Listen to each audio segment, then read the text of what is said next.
नमस्कार। आज हिंदी दिवस है और इस उपलक्ष्य में मैं आप सभी को शुभकामनाएं प्रेषित करती हूँ।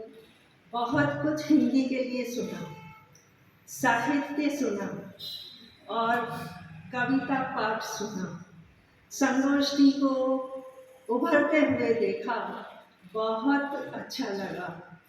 मैं उस स्थान पर तो नहीं हूँ, ये चर्चा यहाँ आते समय पहले ही कर चुकी थी, लेकिन आज चूँकि हिंदी दिवस है, उसके उपलक्ष्य में मैं कुछ बोलना चाहूँगी।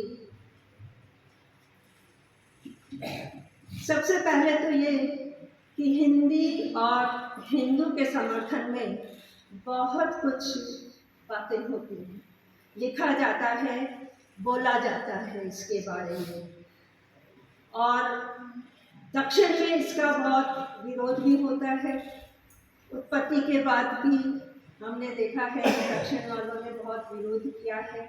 वो अपनी भाषा को रखना चाहते हैं और हिंदी भाषी अपनी हिंदी भाषा को रखना चाहते हैं, लेकिन इन सब ने देश को बांटने का कार्य किया है और इसको जोड़ने का काम, जिसमें धर्म और हिंदी भाषा हमारी संस्कृति आती है, उसका बहुत बड़ा हिस्सा है। हमारी भाषा ने, हमारी संस्कृति ने, धर्म ने सबको एक साथ जोड़ करके रखा है। और ये अंतर्राष्ट्रीय हिंदी दिवस, जिसे हम आज भी मना रहे हैं, इसलिए कि अभी तक हम अपनी हिंदी को इतना पनपा नहीं पाए हैं, इतना ऊंचा नहीं उठा पाए हैं जितना कि हम इसको उठाना चाहते हैं। जबकि हमने देखा है कि कई कवियों ने, उत्तर भारत के कवियों ने तो हिंदी का प्रचार प्रसार बहुत ज़्यादा किया है, और केवल उन्होंने ही नहीं, जब हम बात हमारे हिंदी और उर्दू की भी हुई थी, तो हम ये भी कह सकते हैं कि उर्दू पाकिस्तान और भारत दोनों जगह बोली जाती है, मुसलमानों की भाषा है, लेकिन मुसलमानों ने भी हिंदी को ऊंचा उठाने में, मुंशी प्रेमचंद जी ने बताया था कि करीब 500 मुसलमान कवि ऐसे हुए हैं जिन्होंने हिंदी में कविताएं लिखी हैं। ये हिंदी को ऊंचा उठाने के लिए मुसलमानों की तरफ से भी बहुत प्रयत्न रहा है। सभी मुसलमानों ने कविताओं को हिंदी में लिखने का, अपने आप को मान्यता देने का प्रयास किया और उन्हें ये मान्यता प्राप्त भी हुई है। हिंदी भारत की आवाज़ है, हमारे जनमन की आवाज़ है, हमारी भाषा है। इसको तो हम अंतर्मन से स्वीकार करते हैं, जबकि आज हम देखते हैं कि अंग्रेजी में अपने रिश्तों को बदल दिया गया है। हमारे चाची है, चाचा है, मामा है, मामी है, ताऊ है, ताई है, सबको हमने एक ही शब्द से आंटी कहना शुरू कर दिया, जबकि हम संबंधों से जुड़े हुए हैं, रिश्तों से जुड़े हुए हैं। यहाँ बैठ कर के अगर मैं आंटी आवाज़ लगाऊं तो सभी आंटियाँ मेरी तरफ देखने लगेंगी। तो ये संबंध, हमारे रिश्ते जोड़ते नहीं हैं। हमें एक नाम दिया गया है, चाची, मामा, नाना, नानी, जो भी हमारा रिश्ता है, हम उसी के अनुसार अपना उच्चारण करते हैं, उसको संबोधित करते हैं। उसी से हम अपनी हिंदी भाषा को बनाए रख सकते हैं। आजकल अंग्रेजी स्कूल भी बहुत चल गए हैं। गांधी जी ने हिंदी को बहुत मान्यता दी, गुजराती होते हुए भी, और गांधी जी के नाम से ही आज हम देखते हैं कि कितने इंग्लिश स्कूल चल रहे हैं, जो शायद हिंदी को बढ़ावा नहीं दे पाएंगे, वो अंग्रेजी को ही बढ़ाएंगे। आज अंग्रेजी को भी मान्यता इसलिए मिल रही है कि बच्चों को अंग्रेजी पढ़ने से लगता है कि हम बहुत ऊपर उठ जाएंगे, लेकिन ऐसा नहीं है। अब जो भी टेक्निकल बुक्स हैं, मेडिकल की हो चाहे इंजीनियरिंग की हो या इनकी पढ़ाई है, ये जो अभी तक अंग्रेजी में ही होती थी अब वो हिंदी में भी होने लगी है, हो जाएगी।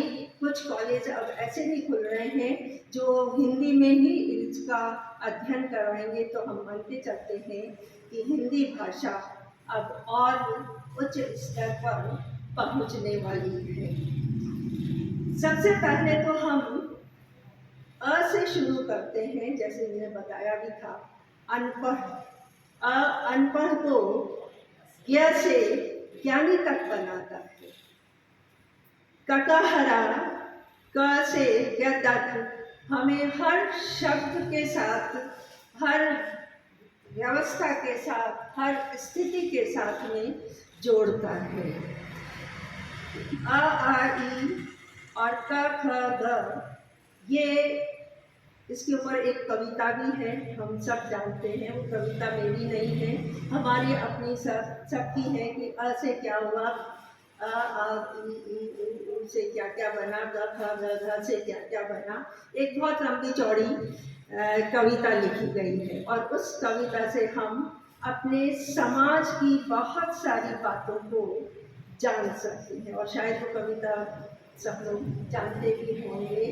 लेकिन हिंदी दिवस को जब हम मना रहे हैं तो हमें हिंदी की मान्यता को मन से स्वीकार करना पड़ेगा। अंग्रेजी बाहरी है और हिंदी हमारे अंतर्मन की है। इसको हमें हमेशा स्वीकार करके रखना होगा और हर चीज़ हमें हिंदी में बोलना चाहिए। हम सब हिंदी समझते हैं, चाहे कोई कितनी ही अंग्रेजी भी पढ़ ले तब भी वो हिंदी को तो समझता ही है। इसलिए मेरे पास में कोई काव्य नहीं है, कोई कविता नहीं है और हो सकता है अब कभी मैं जब आऊँ मंच पर तो ज़रूर कविता पाठ करूँगी। सीखने की कोशिश करी है मैंने, मैं बता भी रही थी तब पहले वार्ता जब हमारी चल रही थी, लेकिन नहीं सीख पाए। लेकिन समाज की स्थितियों को हमने अच्छी तरह से समझ लिया है और ये भी समझ लिया, ये भी मान लिया कि सही है, हिंदी से हम अपनी हर चीज़ को अच्छी तरह से अभिव्यक्त कर सकते हैं। अंग्रेजी को इतनी आसानी से नहीं समझ सकते हैं और नहीं अपने आप को बता सकते हैं कि हम क्या हैं, आप क्या हैं, हमारा समाज क्या है, हम सब यहाँ बैठे हुए क्या हैं। अभी इतना आनंद आया सभी की कविता पाठ सुनने में, कहाँ से कहाँ पहुँच गए। बहुत अच्छी बात, पत्थर फेंका और हम ऊंचे हो गए। बालक थे लेकिन हमारा मन इतना ऊंचा हो गया, इतने बढ़ गए कि हम सबके साथ तैर सकते हैं, सब कुछ कर सकते हैं। तो ये मेरा हिंदी के बारे में विचार है। मैं पाठ्य संस्था का आभार व्यक्त करती हूँ, विशेष तौर पर अग्रवाल्स का, जिन्होंने मुझे आमंत्रित किया। आज तो मैं ऐसे ही थी, लेकिन सौभाग्य मिला मुझे एक अतिथि का। उसके लिए बहुत बहुत धन्यवाद, शुभकामनाएं।